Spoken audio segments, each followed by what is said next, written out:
Toplu məzarlıqdan çıxan şəhidimizin biri də bax bura dəfn olunurdu. Səlimov Xəzər Seyavuşoğlu. O da yəni 26-sı Xocalı soyqırımında şəhid olubdu. Amma onu müvəqqəti olaraq burada dəfn eləyiblər. Çünki burada şəhidlər xiyabanı salınır. Araşdırmalar yerini tapdıqca onları həmin şəhidlər xiyabanında dəfn edəcəklər. Ağır da olsa bu gəncin yaşına nəzər salanda həqiqətən də insan söz deməyə nəsə tapmır. Fikirləşirsən ki, nə idi bunların günahı? Bunlar nə etmişdilər? Heç bir günah etməmişdilər. Günahlar da yox idi. Doğma yurd yerlərində yaşayırdılar. Mənfur düşman, azğınlaşmış Rus düşmən, ermənilər Rus imperiyası ilə birləşərək sadəcə olaraq Qarabağa sahib çıxmaq istədilər. Sahibləndilər, bəli, sahibləndilər. Qarabağda, deməli, Xocalı, Şuşa, Xankəndi, Əsgəran, Ağcakən, yəni bir çox ərazilərimizi, eləcə də Qarabağ olmayan Zəngilan, Qubadlı işğal etdilər. Müvəqqəti olaraq burada ömürlərini sürdülər. Belə bir deyim var, su gələn arxa bir də axar. Axı bu torpaqlar Xocalılarındır. Axı bu torpaqlar Azərbaycana aiddir. Axı bu torpaqlarda ermənilər zamanla müvəqqəti olaraq məskunlaşmışdılar və çoxaldılar.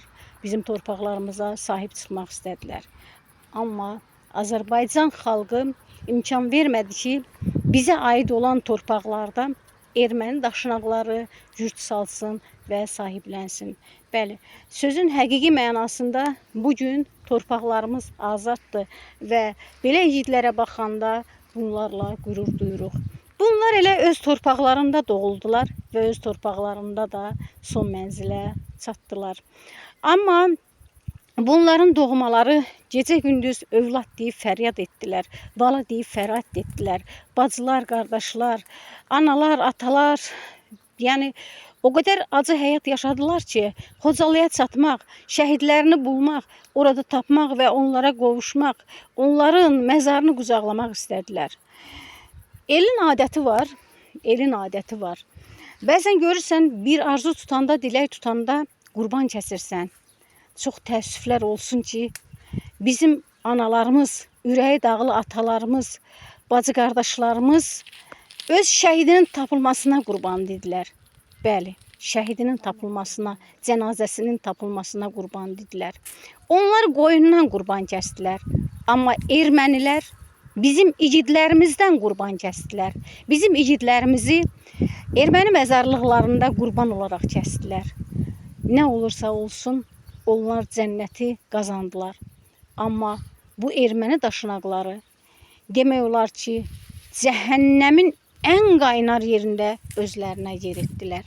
Biz sizinlə fəxr edirik, əziz şəhidlərimiz. Siz bizim qürurumuz, siz bizim yaddaşlarda qalan, ürəklərimizə həkk olunan igidlərimizsiniz. Allah sizə rəhmət eləsin.